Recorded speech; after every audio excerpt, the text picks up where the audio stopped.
folks, and welcome to another day in the Milky Way. And tonight we got a great show for you with our special guest, Hawkeye and Nina the Mystic. Both of you are like co-hosts anyway, so it's all good. It's great. We're going to talk about manifestation.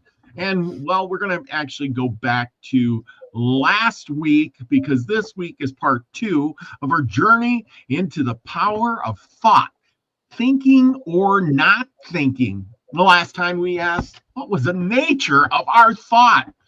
It's something we control, or is it something that controls us? Today, we go deeper because our thoughts, they're just not passing ideas. They're blueprints. Every thought you think is firing neutrons, wiring habits, shaping our beliefs in our brain. It's changing us. And if you're not thinking on purpose, you're still thinking, just thinking in your head. That's that little voice, maybe. The question is, hello. Who's programming us? Is it us or somebody else? So tonight we're going to uncover how the brain works, how your thought patterns create your identity, and how to change those patterns so you can change your life.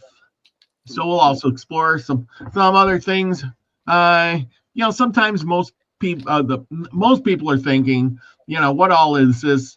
What is thinking anyway? And that's where we're going to begin tonight. David, Nina, you want to comment on any of the thought thinking things from last week? I know you weren't here, Nina, but I'm sure you probably listened to. But we were on a roll last week, and it was kind of confusing. So put it there. Yeah, I started down this thinking thought thing, and we got twisted. You go ahead, Miss Nina. Ladies first. Old coots last. I think I was I ill last week, or was I here last week? Yes, you were ill last week. Last week.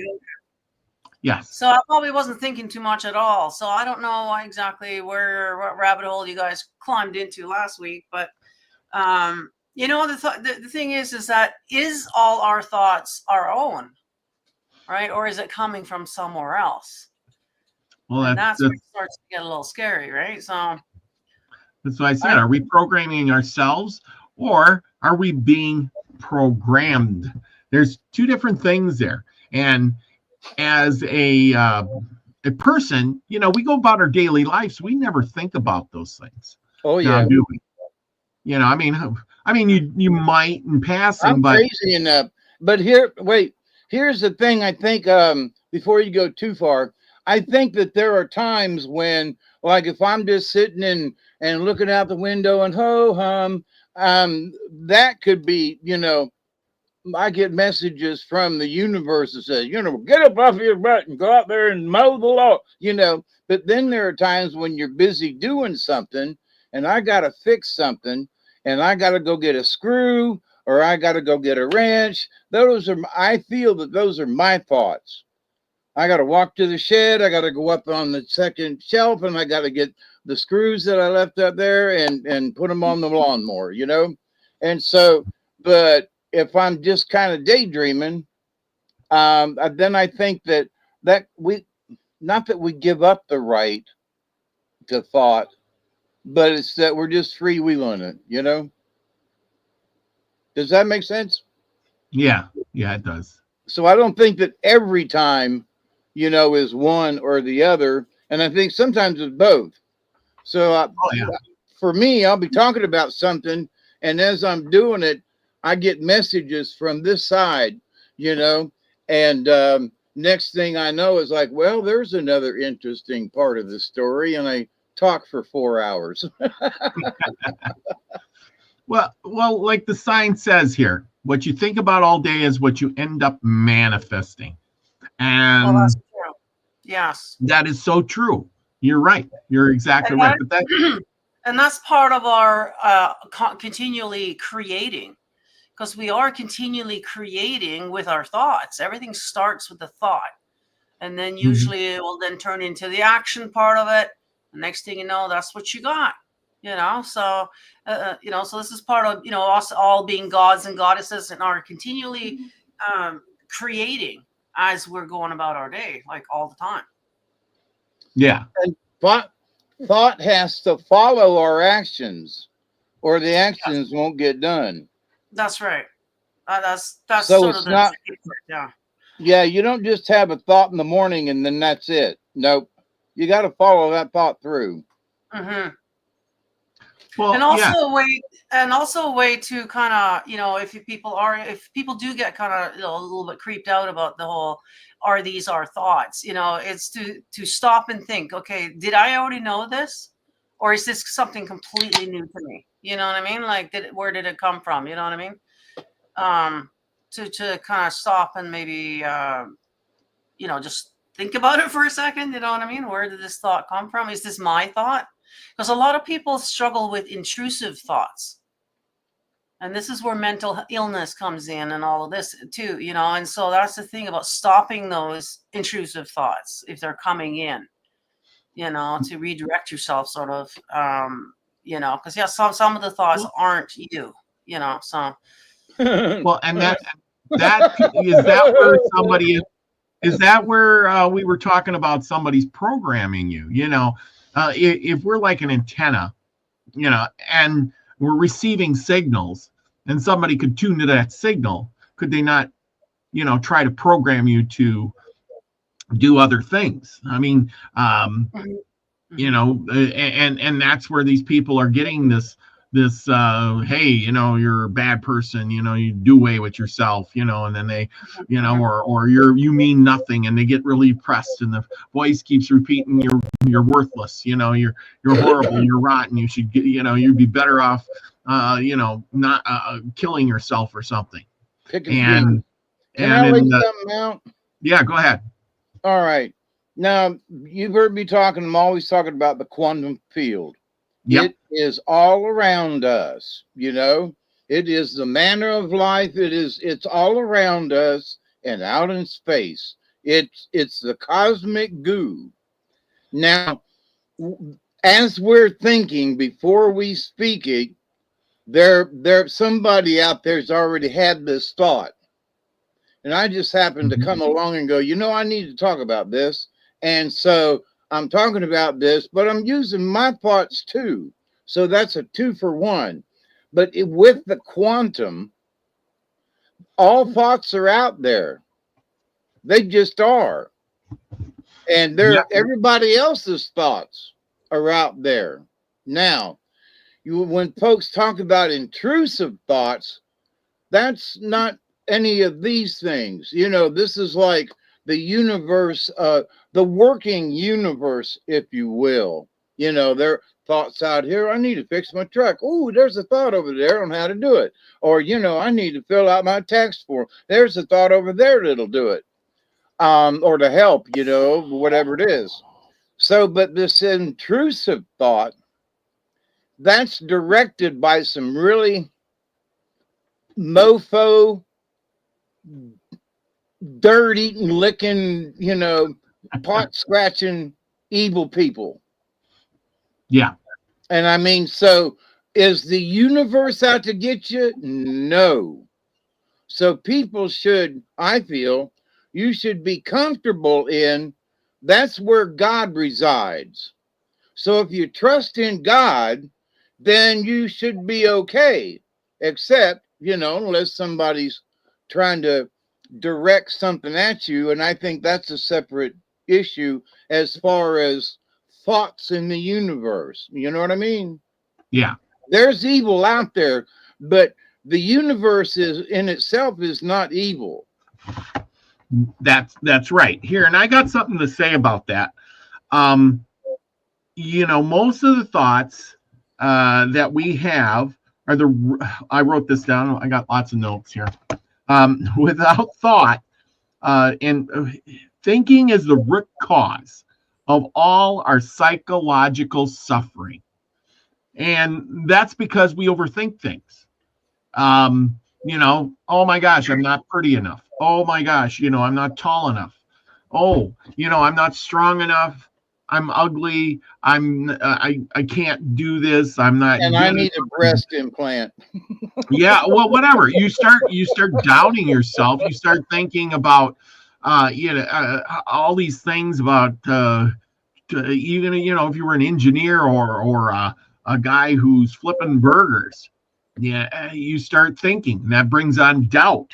Doubt brings on, we're doing this psychologically, and then we have suffering.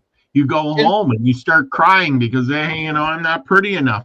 When everybody thinks you're beautiful, but you're like, oh, I'm not good enough. I'm getting old. I'm getting gray. I'm miserable. Yeah, and then that brings on all that suffering, and a lot of people can't handle it because it just goes over and over in their head because of because the because the brain replays things. The brain yeah, is always on, even when it's asleep. The yes, unconsciousness is always lit. And so I've talked about this before, but in order to get a little bit of control over that, folks need to learn how to do, a little bit of quiet meditation a minute or two as they're going to sleep. And it, could help them out greatly. But there are folks, and I used to be one of them now. So, how do I fix this in myself? I got a dadgum ulcer. This was years ago, right? This yep, can't go on. I can't keep doing this. Okay. And first thing is breathing. So you got to get your breath controlled, which will bring your blood pressure down. And I know this because I did it at the doctor's office the other day. And he was like, "Whoa, you brought your blood pressure down." I was like, "I know. So, but you got to believe in the universe and you got to believe in your thoughts. But here's the thing about the thought thing. There are some people who have had brain damage. yep, I have had 6 major concussions. And I'm here to tell you it's difficult to come out of a TBI. Real difficult. And so, but normal folk, their thoughts get swayed by society. There was a study done that children who grow up outdoors in the country, like some of us did, well, North Tampa, but have better lives and they feel better and they're more relaxed and all that kind of, we know that. So people who live in the big cities are all crunched up all the time with their thoughts. So people who can go out in nature can allow their thoughts to expand and they release that tension. Well, duh, but so we create it with our thoughts, but it's created for like visualization. That picture right there, that's intended to grab us. That picture is intended to say something to us, to push our thoughts. Yeah, but it's just a picture. Yeah, but the gears are working. Well, what does that mean? Well, it means I must be thinking about something, right? So the thought process in the brain is not the thought itself. Okay. yeah, Yeah, yes, the brain has to be that mechanical thing right there in order for it to put the neurons together.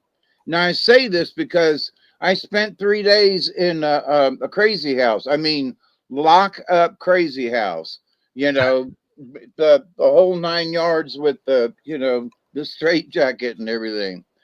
no So way. having been around people like that, without my knowledge and permission kind of thing, and the government can do anything they want, by the way. You have a tendency where I thought that's when I started really straightened out with my brain stuff. I would have looked over there and I said, that mofo over there is crazy. He's talking to a bug on the wall. And the bug is talking back to him.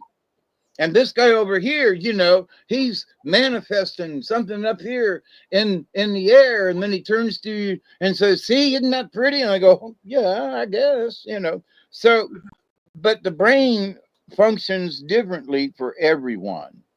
So I think we need, before we, thoughts are this, thoughts are that. Yeah, but it starts in the brain, and sometimes the brain is messed up. So you add alcohol or drugs or fatigue, and you know, maybe your blood, maybe like me, my blood pressure fluctuates and I hit the floor. Woo, that was fun.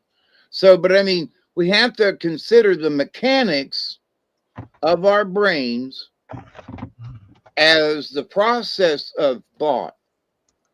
Now, has this been too complicated? No, it's not. I'm almost done. okay. And questions after. But it's that, you know, sometimes we forget that if our brain's messed up, or we've had a couple of drinks and somebody asks us a question and you blurt out some kind of answer, you go, "Well, I should have thought about that." So that's because the brain wasn't functioning right. You weren't in control of the thought, and it blurted out some kind of answer, you know? So as long as we have control of our brains, the brain part, our function, that, you know, oh, there comes that thought again, get it out of your head. So that's where you have control over it. Then from there on, the thoughts that we manifest. And do you understand? Yes. Well, and that's the thing.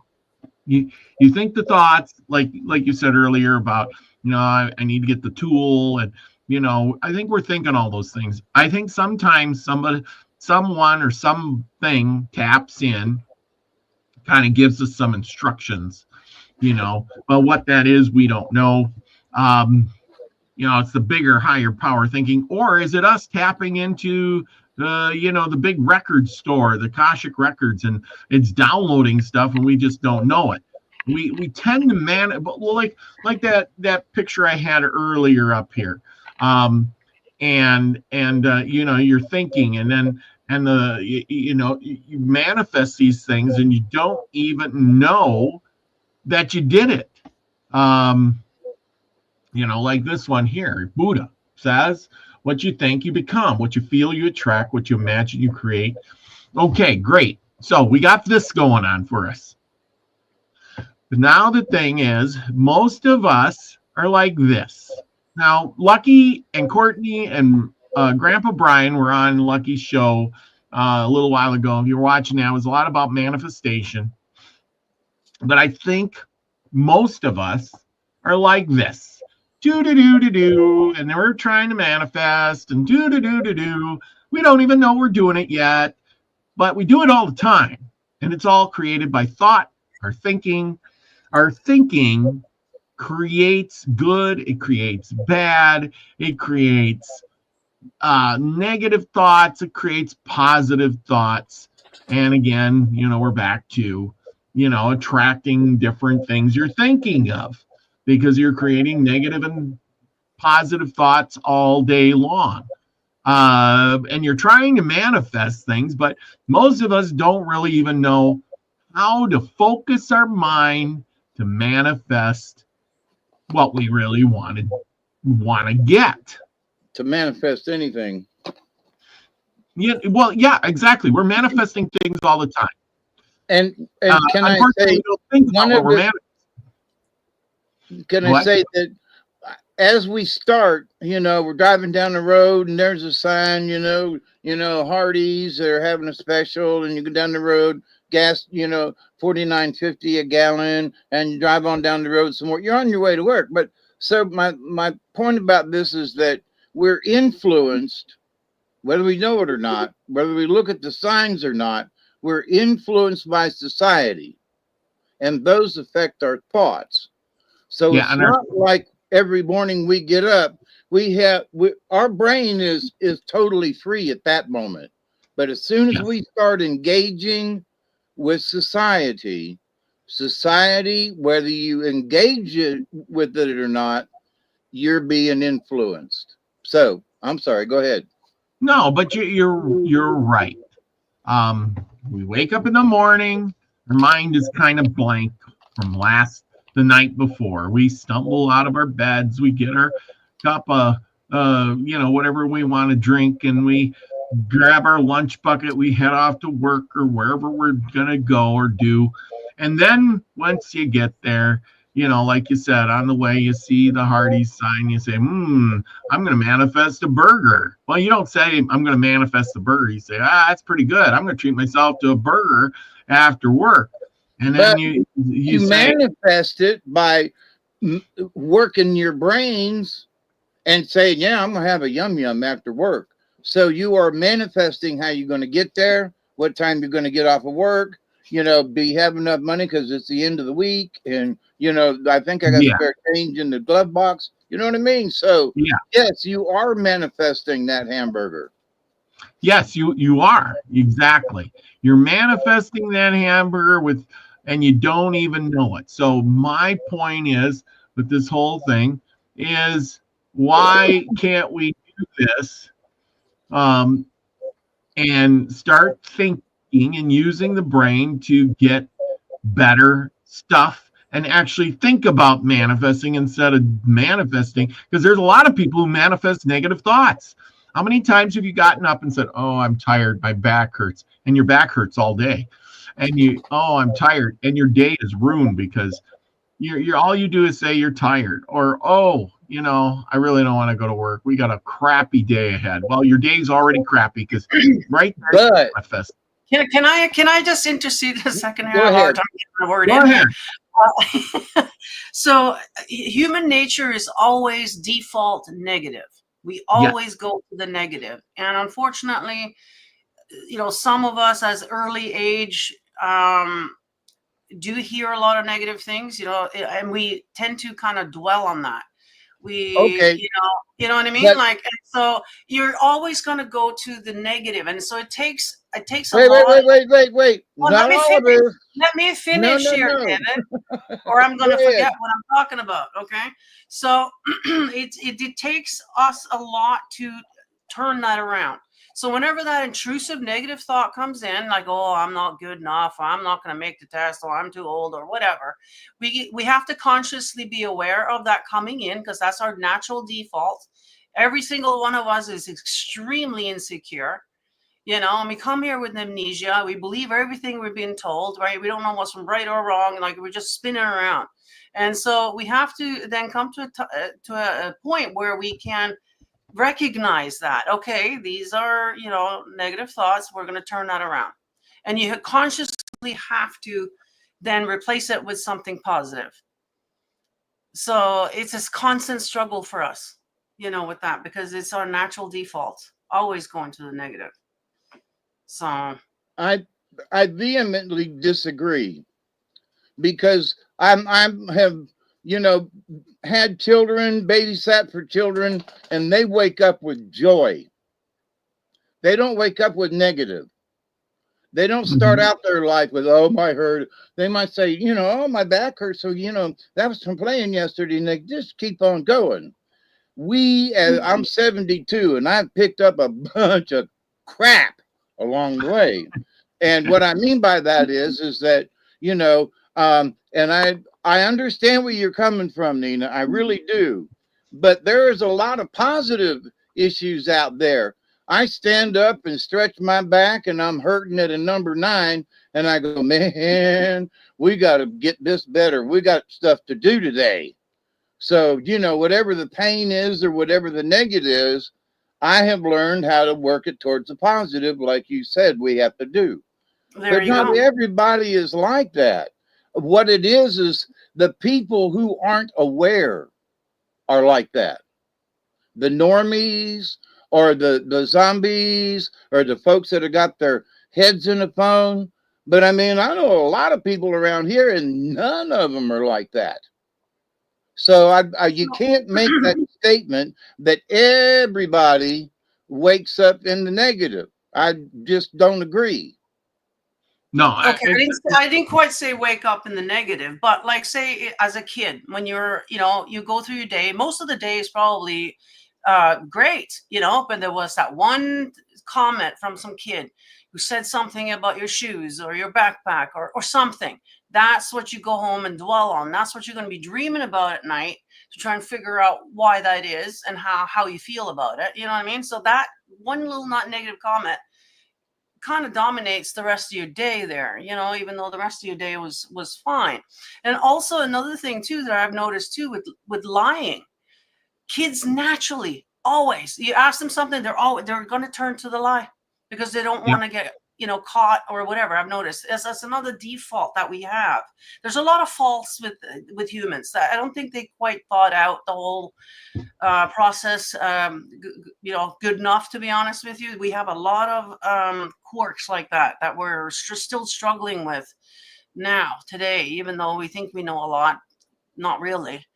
And so lying and negativity, it seems to be a default. It takes a lot of energy for all of us to get out of that, to get into the whole, and this is why, spiritual teachers are always, haunting you with the whole, think positive and, mantras. And because we constantly have to shift ourselves into the positive to stay there, because otherwise we naturally would gravitate. You know what I mean? So, yeah, I'm sorry, but that's both of you two nailed that.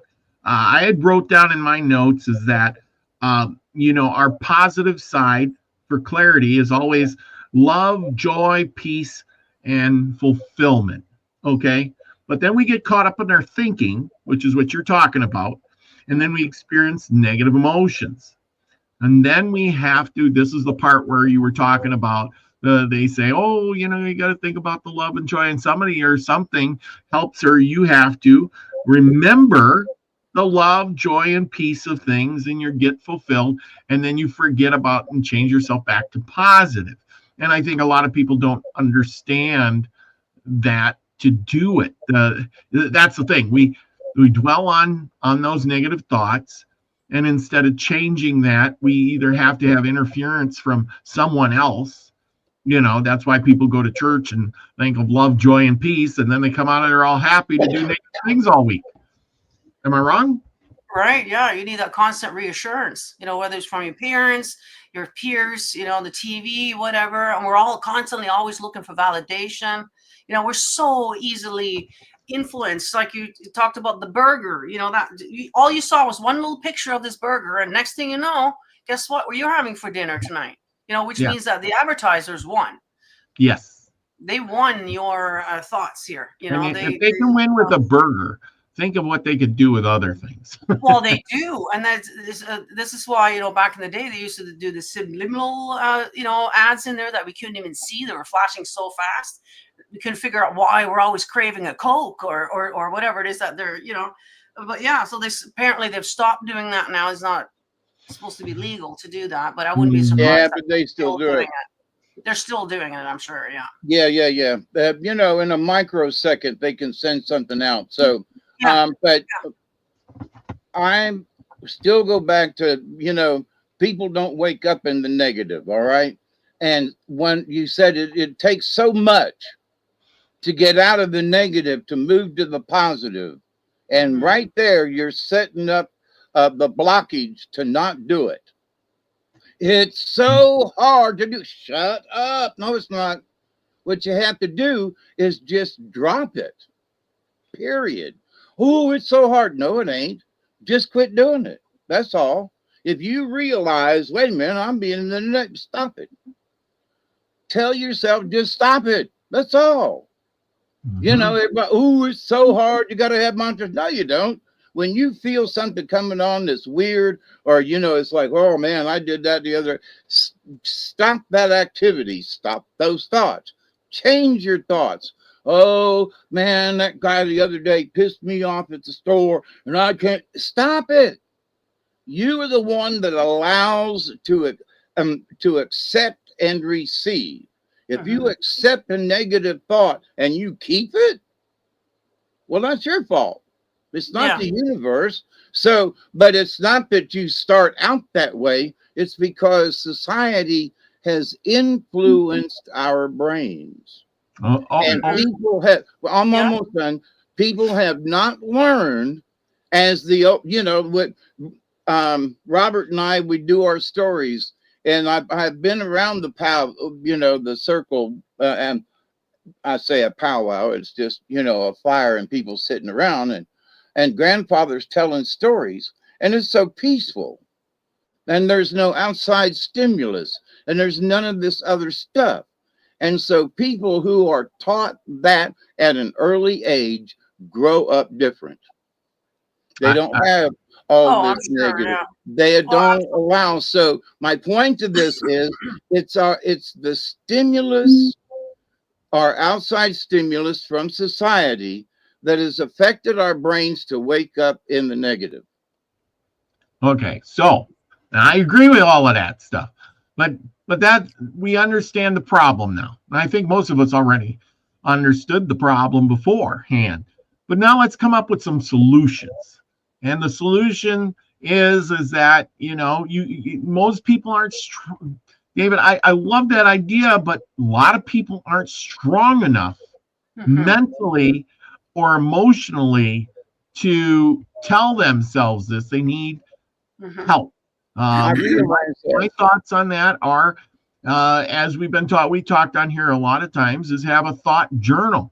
Write it down. Write those affirmations down. Say affirmations to yourself. You know, things that will get you out of that slump.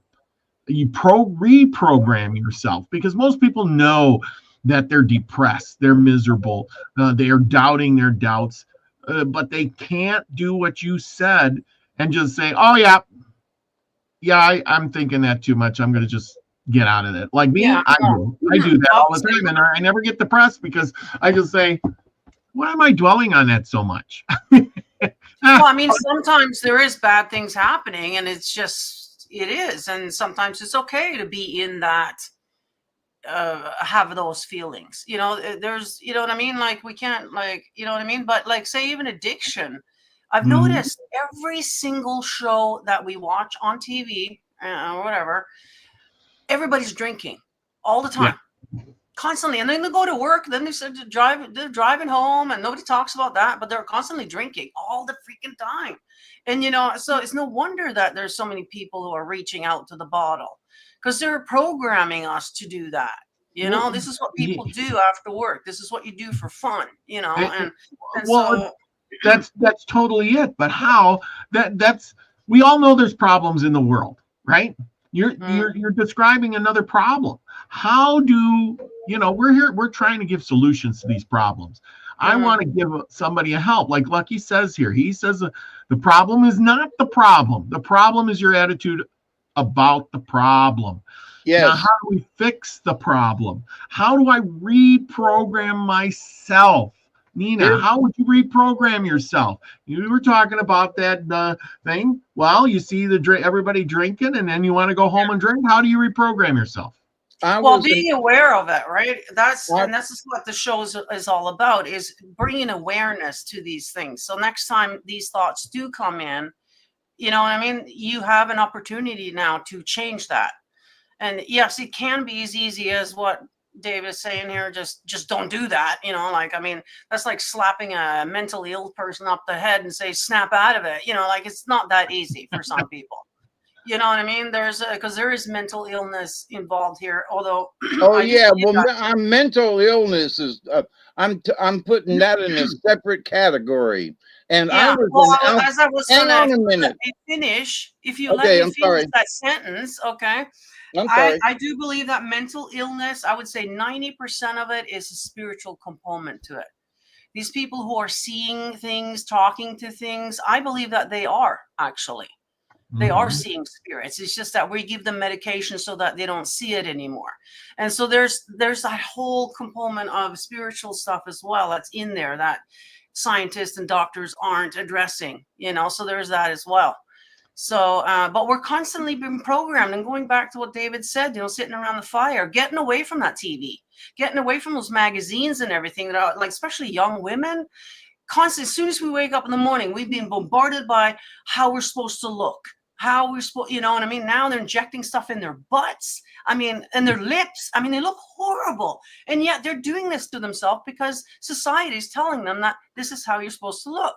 This is what's, you know what I mean? So they're constantly struggling with their body, struggling with their mind. And it's all manipulation from corporations. Essentially, if we could just get rid of all advertising, all of that, and actually stay away from people, that would be good too. You would be just fine. Yeah. Okay, Okay. David? I was an alcoholic for 52 years. Well, okay. Well, why didn't you just stop? Hang on. All right. I was not spiritually ready for it. That's for one. So people who are drinking alcohol, first they have to have the thought that they don't want it anymore. Right. Somebody else coming in and telling them you have to make the decision yourself. I'll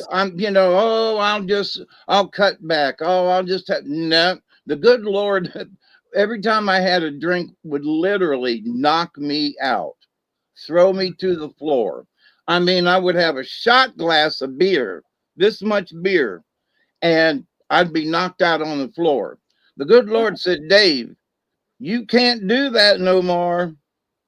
Go ahead, drink if you want to, but it's a personal thing. And I've talked with a bunch of other alcoholics, and you just don't tell them to quit.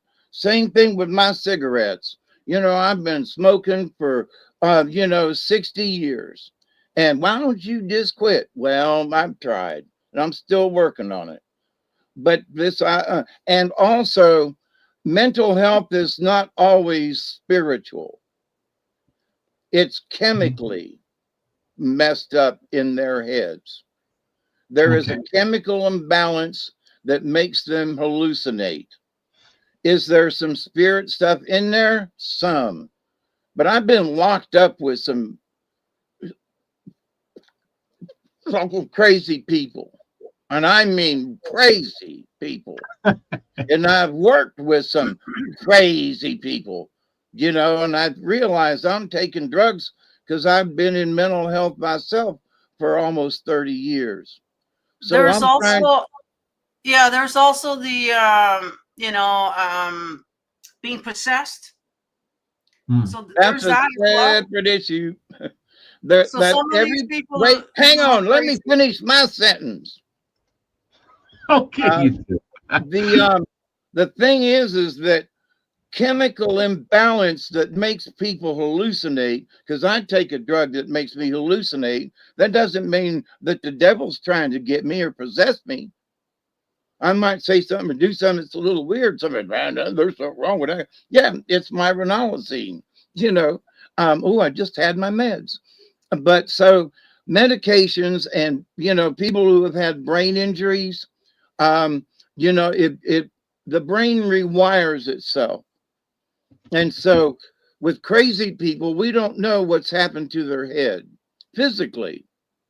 And of course, there's always, like my sister, I didn't know it until our brother died, that she had, our mother locked her in the closet. What? So, thank goodness my sister didn't turn out to be, some kind of knife killer.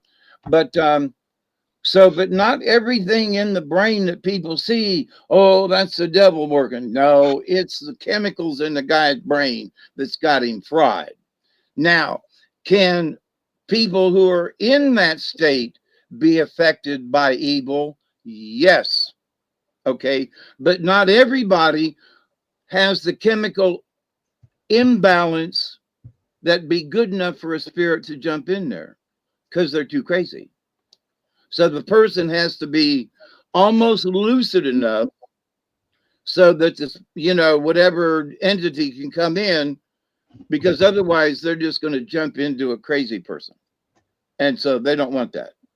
So, but not everybody who has a mental illness is crazy or is being affected by the evil.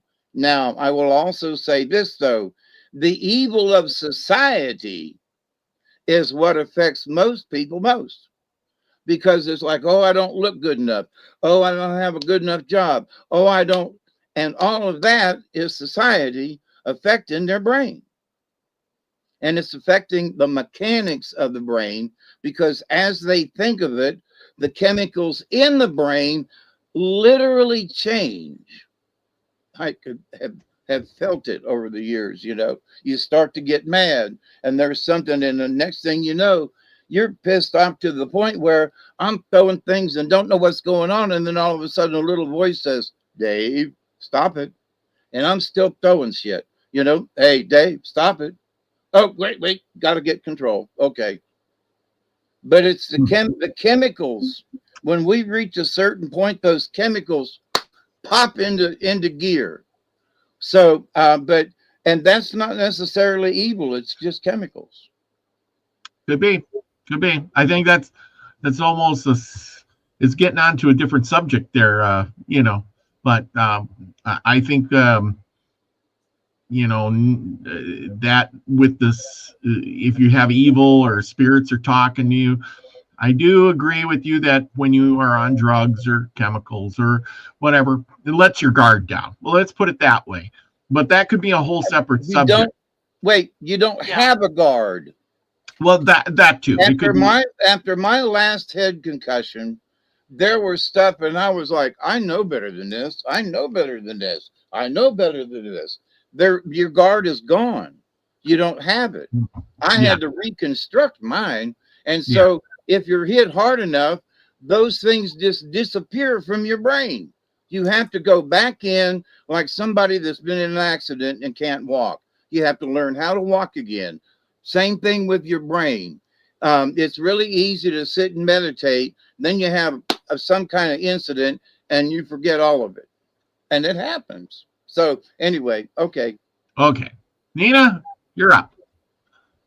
Yeah, I just put in the chat here, drugs, being on drugs and having head injury, that's a whole different ballpark. We're not entertaining that whole thing. Yeah, there. well, and that's all what I I'm said saying was, I believe that a lot of, because I worked in the healthcare field, I saw these people. A lot of them, I would say, but 80 to 90%, it's a spiritual component there. But I mean, if you add the drugs and the injuries and all, that's a whole different thing. There's so much, that we could talk about when it comes to the brain, as a whole, how it works and everything. But we're going back to, mastering our thoughts, I guess. I was looking. Can I interject something though for just a second? When you go to mental health, though, one of the first things they do is give you a pill. Yes, I know exactly. Right, but wait, as having been the person who took the pill for 30 years, okay, you were on one side of the desk and I was on the other. Right. And it's different on my side of the desk. Oh, I bet it is. Really? Yeah, I can't and so wait, I'm almost done. Until you have felt what it's like to be on this side of the desk, then folks on the other side of the desk assume a lot of things. Yeah, I'm done. Absolutely. Yeah, I mean, I'm speaking for people who couldn't speak for themselves. I just saw what was going on, and I could tell they're leaving their bodies as soon as they go to bed. They're leaving the bodies. I could tell when they're coming back. I mean, a lot of different things. But yeah, no, absolutely. I cannot talk about, I don't have any mental illness myself, so I cannot speak as far as that. However, I do, we all get intrusive thoughts sometimes, and a lot of it is programmed. Going back to what we were originally talking about, definitely programmed from just growing up. And then, of course, constantly programmed by the TV and the advertisers and all of that, that's popping in there as well, expectations. And there's just so much going on, but essentially we're being manipulated, though. They're doing that on purpose. They call it advertising and they call it business. And for us, it could, So, well, like I said, we should try to, reprogram ourselves. I forget, Steve Bowe said something really interesting earlier, but I can't remember what it is. He said something. Retraining the brain is serious work. Yes, and that's the thing. Retrain your brain. So our next little bit here before we finish up is let's come up with 5 ways of manifesting your dream life. How do you make your life a little bit better? How are we going to do this? I know Lucky was talking about manifesting in the last show a lot. And I think, like I said, a lot of us don't even know what manifesting. We talk about manifesting, but how to get to that point, we do it all the time. We just don't understand what we're doing. I think we just need to focus more on how we did the simple things so we can do the bigger things. Mm-hmm. Okay. First off, we should probably do a show on this, harnessing the law of attraction, because it means a lot. And I think somebody brought this up to me and sent me off a note and said, hey, you forgot something, and all this stuff you talk about, you left one thing out. If you're going to get something, you have to give. You can't get something for nothing. So if you want to manifest all these things, they just don't show up in your lap without you giving. What are you giving? Dollars.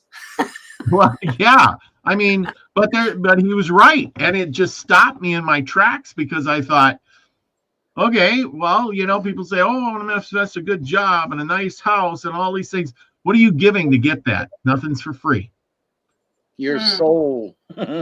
Your time, probably, right? You're probably at work 24/7, so you're never at home even enjoying that home. My granddaughter just bought a house in Pensacola. It's a nice 3-bedroom, on a small lot, $300,000. And I was like, "You got to be kidding!" Yeah, it has a 2-car garage. It's still $300,000. I'm sorry, You can't even get a condo for that here. Are you kidding me? No, houses start at $1 million here. You live in so that depends. That's sort of where I was going with the manifestation thing. In order to manifest something, we have to decide what it is that we want. Mm-hmm. Yes. Yep. Do I want that hamburger or just to go home? And eat whatever you got. That's right. Or whatever. So it comes down to money too, because how much time, because time is money. And so how much time are you willing to sacrifice in order to achieve this or have that? So whether it be that burger let's take with that house. That's a really interesting subject. Okay. As we run down the clock here, the question is, okay, so who is this that got the house? Your daughter, your sister? My granddaughter. Granddaughter. Okay, so she followed these rules. She harnessed the law of attraction. She did some positive thinking or some affirmations. She did to break free of the limits because obviously she's getting a $350,000 house that nobody should be able to afford. Yeah, right. Exactly. Wow. And then she used her way to success with the manifestation journal. Well, she probably did a lot of paperwork to get that house. And then, of course, she reached her goal with a vision board. Maybe she took pictures of the house. Maybe she looked at houses. I don't know. But those are ways she got the house. And then she got the house. But here's the big question. I manifested a house for $350,000. Is that practical even? I mean, did you manifest yourself into a hole? Are people doing this? I mean, how much are your payments on a $350,000 house? And for how long? What, 30, 40 years? Was she going to be like 75 when she retires and says, well, I paid for my house. I paid.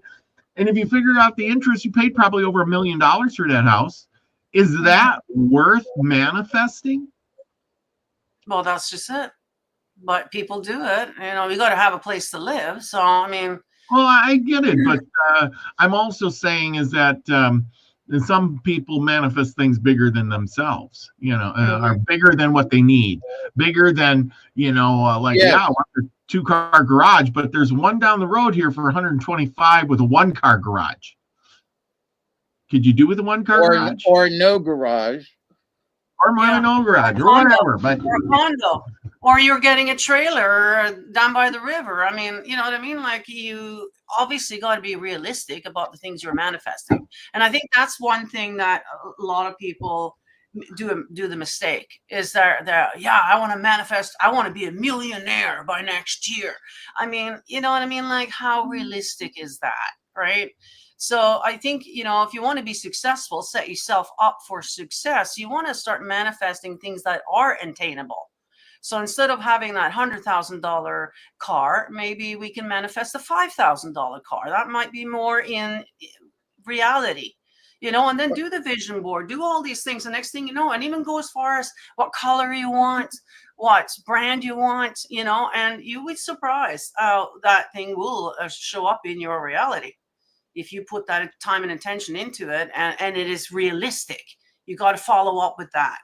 You know, same with the, you know, well, I want to marry a millionaire. Well, you know what I mean? Like, or I want whatever, you know, yeah, that's where people are unrealistic when they're asking for things. And that's why, and then they don't get it, and then they give up. And then all the negative things come into their mind. Oh, I'm not good enough. I couldn't do this. So I'm not good. You know what I mean? So that, Well, but that's the whole thing. What if they do get what they asked for, and then they can't achieve it? It wasn't really what they should have been asking for, and they can't keep what they're asking for.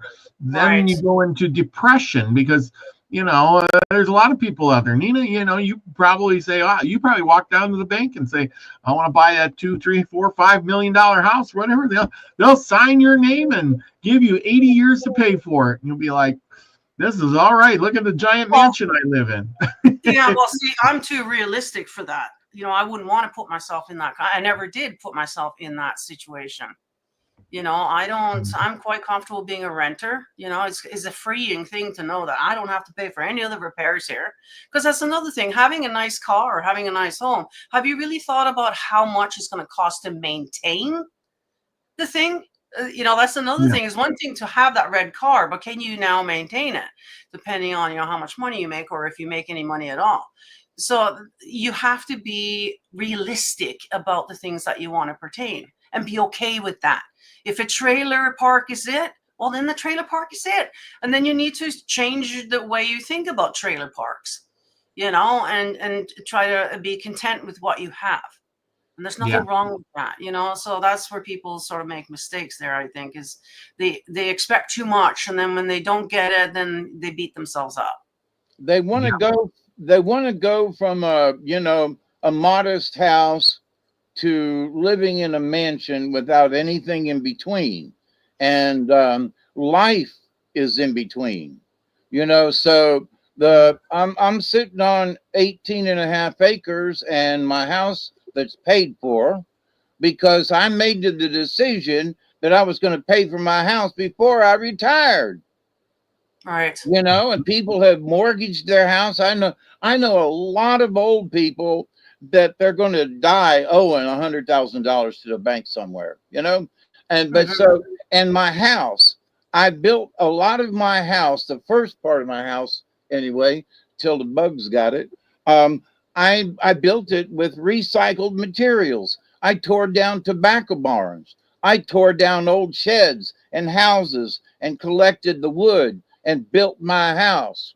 And so, you know, there are ways to do it. If you don't have the money, by the way, in the manifestation thing and thinking, oh, I want a new car, but how am I going to pay for it? Oh, I want a new house. How am I going to pay for it? So the first thing you need to think about is how you're going to pay for it. Forget about, I want one. Okay, so then find a way to make more money without stealing it, you know. So how much of an entrepreneur are you? You know, can you come up with some little gizmo and all of a sudden you can be rich, you know? Or you come up with an idea like that kid did at about 16 or 17 on how to use a computer to see the different letters and stuff in the scrolls that have come out of the, you know, out of Iran and Iraq and Turkey and stuff. So, you know, he's not even out of high school, I don't think. If he is, he's in his first year of college. But he come up with it by himself. That's going to make That's going to make him $1 million. So first you have to figure out what I want to do as far as work, and how can I achieve as much money working for somebody or myself to make enough money to get that car, to get that house, to buy a wife from China. You know, I mean, you know. Yeah. Where'd that one come from? Jeez. That's funny. No, but you know, seriously, all of it, you know, back in the pioneer days, they wanted a house, they went out in the woods and cut the wood down. That's right. You know, so they had hands-on things. They didn't owe anybody anything, but all of that's changed because of the monetary and society. We're back to society. Society has molded our brains if you let them. And for me, I had to, you know, get out of that. You don't have control of me. And so many people don't even realize that they are being, I hate to use the word manipulate, but they are being manipulated. Yeah, we've gotten to the point now where we can't afford to have a house. You know, we went from being able to just go and build our own, you know, clay, put down the stake, that this is it. And now we've gotten to the point where we can't even afford. And I see it here with seniors. You know, they've paid off their house now and they're retired, but now they can't even afford the property tax. Right. It's now valued at some ridiculous price that they decided that it's valued. Right. You know, so, you know, and so you can't win for losing. You know, this game is not set up for us to win, right? It's set up for them to win. And so you got to start, you know, we can sit here and fight the system, but at the end of the day, we got to be realistic about where we are, what's happening here, you know, what can we afford and what can we not, and just try to be content with what we can afford. Thank you. And being realistic is not being taught these days. No, I know. And people are not also being taught that, hang on, how much money you got in your pocket? $20. All right. What are you going to do with it? Well, I'm going to go down there and spend it. Well, maybe you should hold on to that $20. Do you have to spend it? Well, yeah, because I got it. I used to be like that. You know, you get paid on Friday and next thing you know, you're broke on Saturday. So, but, you know, until I realized that I needed to grow up, I realized how much money I was forking out for nothing. And I can't get ahead if I keep doing these things. So you need to stop doing them things and save that money. But that's not being taught these days. You know, it's more about what can I get now? I'm going to buy Bitcoin. I'm going to do this. I'm going to get rich now. And so they don't think about, wait a minute, maybe I should make a decent salary for a year or two and build up a little equity in something and then use that to make the next jump up for a year or two and then buy a little house that, you know, I know maybe it's even a trailer in the trailer park, but it's yours and you bought it. Then you move out of that and you move up in the world. That's how you do it. Yes. Well, unless you get lucky and you get a good job. Yeah, now you got the credit card, so you don't even have to have the money in your hand anymore now. You just tap it, you know, you tap all over the place, and then you get the bill at the end of the month, and, you know, and then you go into debt. So now you're just paying the minimum payment. You know, like they got us so bad. And everybody's instant gratification. They have to have everything now, and nobody's saving up for anything. And yeah, everything is just gone to shit. And then we do got to go back to basics again, I do believe. Well, I think, Nina, I think you're right. I think they're using, somebody has figured this out, that manifestation can be, that they can control our manifestations and make us do things that we really don't want to do because they've encouraged us to do them. Even if they seem like positive, like buying the house for $350,000. It sounds like a positive manifestation, except for a logical average person, like both of you two would say, hey, maybe I don't need a $350,000 house right now. Maybe I should go for the trailer park, or maybe I should go for the one-car garage or no garage, or maybe I should buy something a lot cheaper because it's within my goals instead of $350,000.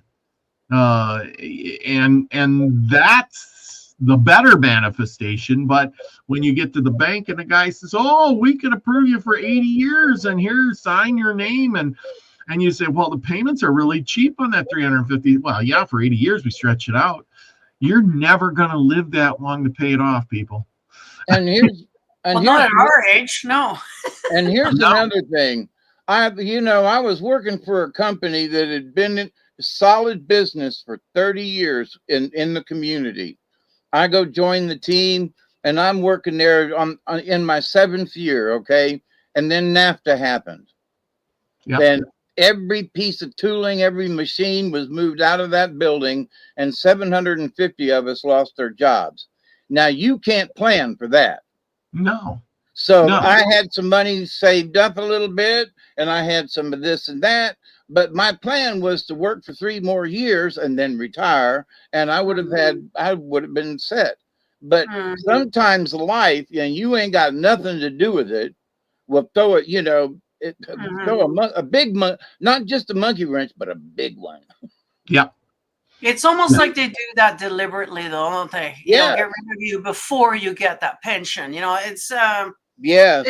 The system is not set up for us to win. So it's like swimming upstream all the time, and so we got to be mindful of that as well. And to try to relax. Because there's nothing we can do about it. Yeah, well, we can. If you're working for a company and they seem pretty stable, then hang in there with them. Help them to be stable. Don't take advantage of the company. Say, what can I do to keep this company running? I want to work here, for another year or two at least. Maybe I'll just buy partners into it in 10 years. Who knows? But so people have to be aware that their jobs, no matter what it is important, that they don't get fired or the business leaves, because they need it. So when you get your paycheck, don't spend it all. Put some money under the mattress. You gotta hold some back, because in this day and time, we've seen too much where one day it's open and the next day it ain't. That's so right. You gotta keep some of that money. That's the only thing that saved me. I had to put out $500 on Friday. Well, actually Thursday, so I can have my eye operated on Wednesday. But if I hadn't saved that money over the last 2 years, I would not have been able to have that operation, plain and simple. I was saving the money for something, going to have a vacation. Well, but the thing is, had I not saved it, I'd be in a world of mess, because I'm having trouble seeing. And so you never know what you're saving the money for. But make sure you got some at the house. That's all. Mm-hmm. Yeah. Exactly. Well, that's the thing. Most of us, as we age here, if you want any dental work, or I guess if you're in the States, you got to pay for operations as well. That's one good thing about Canada here, is I might have to wait a couple, 3 months, but at least it's not going to cost me anything. So there's that. But yeah, no, I me too, save up, because I know there's going to be dental work coming up. There's going to be mobility issues. There's going to be aging issues. All of that's going to cost money. So we got to wait until they find out how bad your heart is, because everybody's heart, everybody's heart is going bad simply because it works all the time. And it's not there are valves in machines that if they ran as long as our hearts did, the machines would have been wore out 2 or 3 times and would have had to have their valves replaced. So I got a couple of bad valves in my heart, but I understand what it is, and it affects me greatly. But the fact is that I stay aware of it.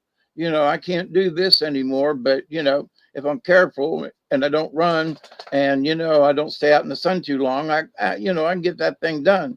But so we have to adapt to what our body allows us to do. Yeah, and be realistic, as in what you're able to do or what you can do, and that goes for financially. It also goes for physically, and I'm sure we all, most people here watching this is probably in the 50+ crowd, so They know what we're talking about, so Mhm. but yeah, but then again, we could be in better health if we weren't set up, with the whole processed food and all the, you all know all the stuff that's going into our poor little bodies and not giving us a chance. Because I know previous generation, not the boomers, because they got the thing in the 50s that caused them to all die off, but the generation before that, they were all in the late 90s, well into their hundreds, most of them, my family. Like, there's no reason why we shouldn't also be healthy and living well into our, but again, they don't want us to live that long. It doesn't benefit them. If we're retired for 50, 60 years, that's, what I mean? Like, that's a long time. So Yeah, my aunt is 87, and she retired at 65, and so 87, 6. I don't know how many years yeah, that is, that's but been a few years. like Yeah. you say, that's a bunch. But she worked for a bank, and she invested her money. And I'll tell you what, I wish that I had listened to my Aunt Shirley 40 years ago, But, she is set because she invested in things. And plus, she gets her Social Security, but she doesn't have to worry about whether or not her Social Security is going to get messed up because she made arrangements financially. Mhm. And so the old saying was, if you saved $1, just Mhm. $1 a week times blah blah blah blah blah blah blah, that Yeah. by the time you retire, well, saving $1 too ain't that hard. Well, it used to be, back in the day, people used to be able to do that, but now things have just gone up so bad that if you're able to make it through the day, you're lucky. Everything, there is no savings, I don't think, and that's where the credit card, is so alluring. You just grab that when something happens. When shit happens, oh, you got the credit card. If it wasn't for that, you will be in dire straits now. That kind of thing. And But see, I'm seeing this old guy here now. He's 95. He's getting booted out of the old folks home because he's now run out of money.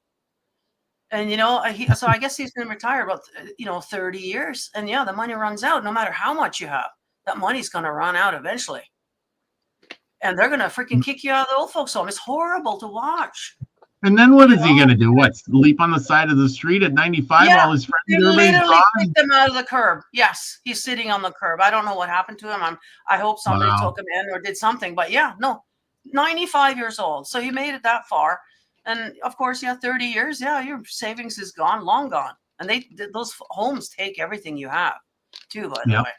And so And that's the thing. It's like, how wrong, in the big picture, know. that's kind of wrong. It's like, oh, you ran out of money. Sorry, Yeah, sir. I We're gonna know. wheel you outside, and you can sleep Yeah. on the curb out here now. Yeah, And you're I know. thinking, I'm 95 now, and I Yeah. have no friends or family. Everybody's dead that I know is Everybody's dead. dead. Yeah. And Yeah. oh, well, this is Canada. You want a medical suicide? Oh Whatever they yeah, call well there you go. I wouldn't be surprised that was offered to him. it. And Yeah, a lot because of seniors are going to get that. you're just That's running the out. only way they're gonna, this is the only way they're gonna get rid of them all, right? And they're all gonna do it willingly because who wants to be on the side of the road, at 95 or even Hey, 75 or whatever. they have free barrels to go over the fall. Yeah, exactly. It's so sad. It is sad to think. So it's almost like what's the incentive really to Get become old? You know what I mean? We might as well crack another beer because fuck it. Who wants to be 95 on the side of the road? Yeah, Knowing no, that you denied yourself all those desserts and all that, whatever it was, that you enjoyed, just so you could get here, so you could say, yeah, I'm 95, I made it, but I'm on the side of the curb. yeah. But see, at 72, I can sort of relate to that in that, my buddy came over, he's my next door neighbor. He had his hands operated on, and there's a lot of stuff he can't do. He broke his foot, and he can't walk straight. And he's like, he said, so you help people all your life, and then you actually need some help with just moving something just for a minute. And he said, nobody wants to help. Nope. And it's like, so what do you do? And he looked at me and he said, he's an old redneck, and he goes, we have to adapt. We have to figure it out, no? Yes, Yeah. sir, buddy.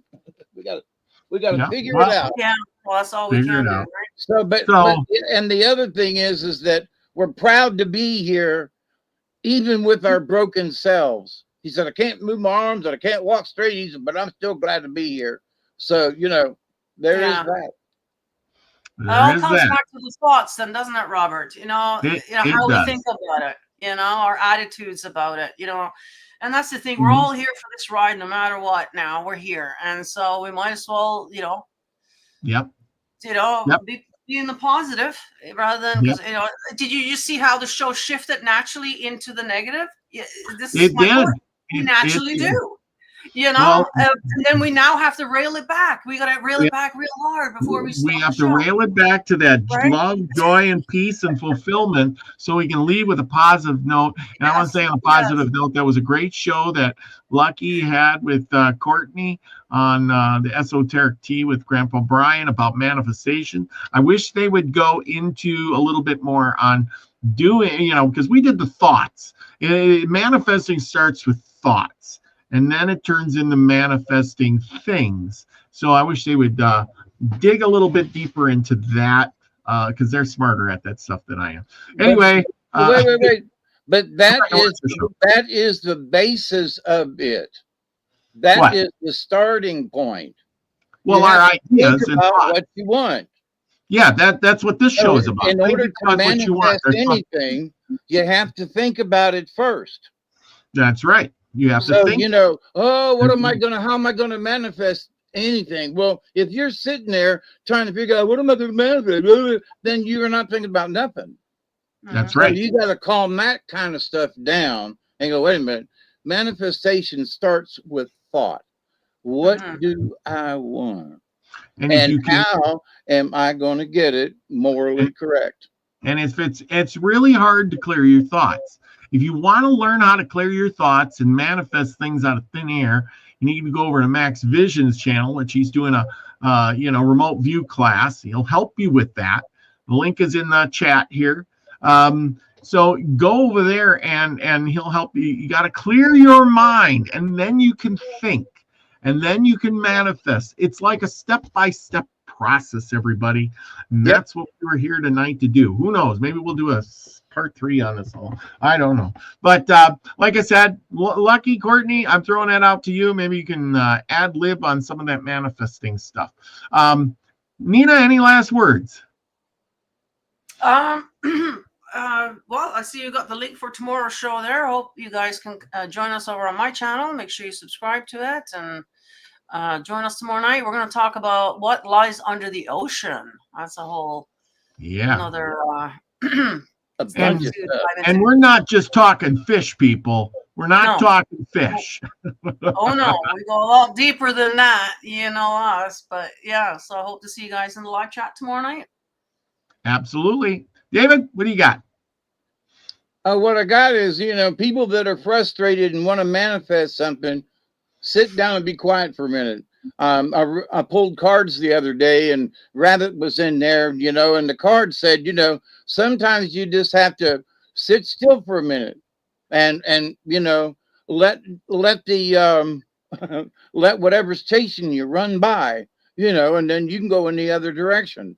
And so sometimes it's okay to stand still for you to get your bearings as to what's going on. So if things are too confusing, just stand still and keep an eye on what's going on, be that observer, and then work from there. But manifestation begins with thought. And the more purer the thought, the better. And I always want to say that I continue to pray that each and every day, that each and every one of you will continue to learn how to accept and receive the knowledge, the healing, the wisdom, and the many, many, many, many blessings from the universe. That's right. Thank you. I'm done. Thank you for that. As we wrap this up tonight, remember, go over to the merch store. It's the pinned comment. Thank you, Nina, for doing that. And get yourself one of these nice Milky Way Soul Tribe shirts, or one of these beautiful little mugs with my mug on it, and or a sticker like this, or lots of Anakarana stuff that has the Anakarana on it, like this. Shirts T-shirts, hats, whatever. They're all over there on the merch store, on the Streamlabs merch store. Link is in the description below. Got to get your stuff for the summer, you know? So my closing things on here is, we've explored our thoughts tonight. How to rebuild your life. Because most of us are sabotaging it all the time. Yes. Like we said, we're sabotaging ourselves because our brains respond not just to logic, which we should be thinking, but to repetition, emotions, and beliefs. And we've seen that thinking isn't really the enemy, but it's the unconscious thinking, and that's where the trap is. If you're not a thinker, then you gotta be a thinker, and then you become a creator. Every thought that is put on the canvas that you create becomes your reality.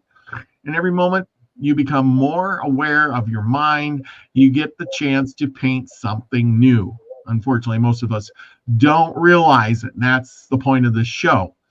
Whether you're rewiring an old belief, shifting your emotional state, or learning to quiet, the world around you so you can think, which is a big thing. Try that. You are not your thoughts. You are just one who watches them, chooses them, and transforms them. Make your thoughts your own. So start thinking with intention. Or, don't. See what happens. Sometimes you got to be in the silence. And silence becomes the most powerful place to be, because that's where you can really think. There's so much chatter out there. It's like static in the world. You ever think of that? It's like static. So until the next time, people, join us again, because for most of the things that go on in the world, we've created them. The good, the bad, the ugly. Why? I don't know. I really don't know. But just go out and do it. Change your frequency. Like I always say, be the frequency you want to receive, everyone. Love you all. Peace, everybody. Cheers. Bye.